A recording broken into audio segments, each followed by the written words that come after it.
After wasting 10 years of my life as an alcoholic, God promised me he would restore the wasted years. That's Joel 2:24. That promise is for you too. See, let God restore the wasted years of your life. Is that what you want? To be restored? Yeah, me too.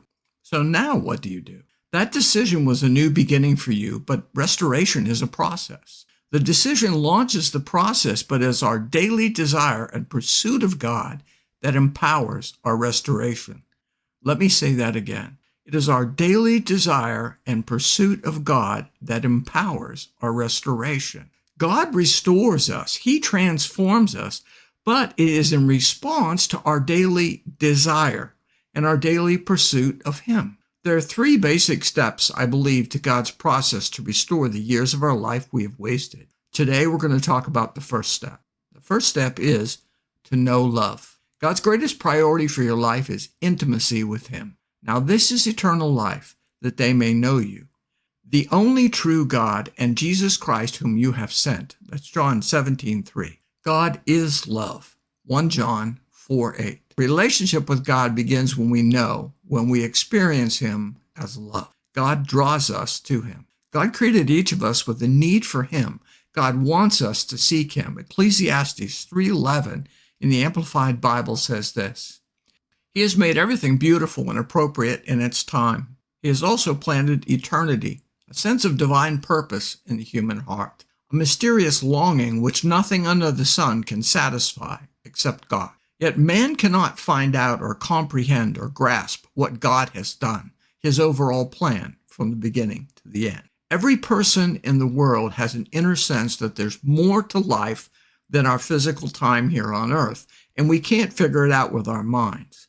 We long for meaning and purpose for our lives. We search for truth. What we're looking for is God. God has placed eternity in the human heart.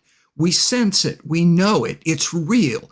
We long for it and we look for it. Paul spoke about the unknown God of the Athenians. He told them about how God created the earth and man and concluded in Acts 17, verses 24 to 27. This is the Passion Translation. He has done this so that every person would long for God, feel their way to Him, and find Him. For He is the God who is easy to discover. God wants us to find Him. Jesus said no one comes to Christ unless God puts the desire in his or her heart. In John 6:44 in the Amplified, no one can come to me unless the Father who sent me draws him, giving him the desire to come to me. God gives us both the desires and the ability to fulfill them. Paul encouraged the Philippian believers to continue their relationship with God in his absence. He said, "For God is working in you, giving you the desire and the power to do what pleases Him." Philippians 2:13 to 14, New Living Translation. All these scriptures reveal that God creates desires whose sole purpose is for us to seek God and find Him. So if God gives us the desires to know Him more, He will give us the ability to know Him, to really know Him. To know God is to know love, for that's God's nature. That's His character. That is who He is. God touches us with His love again and again, long before we recognize Him as God. 1 John 4:19 says, "We love because He first loved us." When my 5 nieces and nephews were small, we played hide and seek during our weekly family gatherings in Hong Kong. They loved having me hide so all of them could look for me. I always hid where I could be found, but not too easily. Their joy was in searching for me and then finally finding me.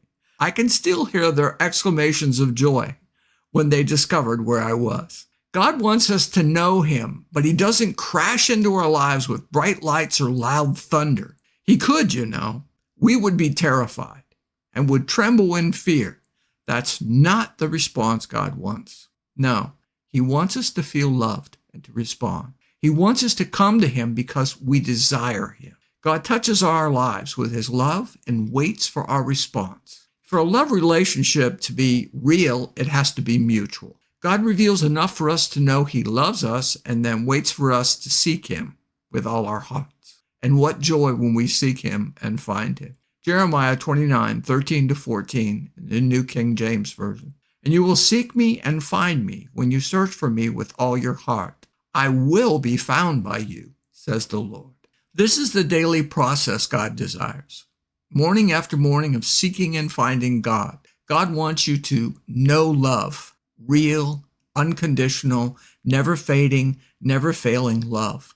This kind of love no man ever created. This is the kind of love that comes only from God. The kind of love Holy Spirit will create in you through this process. Activation. Let God love you. The first step is to know love. Make an appointment with God for tomorrow morning. If this is a new habit, begin with just 5 or 10 minutes. The purpose of your appointment is for you to receive God's love. Choose a time and a place, then show up. God will be there, waiting for you. He's been waiting for you to desire him enough to pursue him. Remember his promise, I will be found by you. Jeremiah 29:14. Now, come closer to God, and he will come close to you. James 4:8. That's the NASB. There are many ways to come closer to God, but the way that quickly takes me out of my head, disarms my negative emotions, and escorts me into God's presence faster than any other is thanksgiving, praise, and worship. Find anointed praise and worship songs with lyrics that thank, praise, and worship God. Don't use songs that talk about us. Look for praise and worship that is all about him. Listen and sing along and mean it. Enter the gates of God with thanksgiving. Draw near and enter his courts where his presence is with praise, and feel his love for you.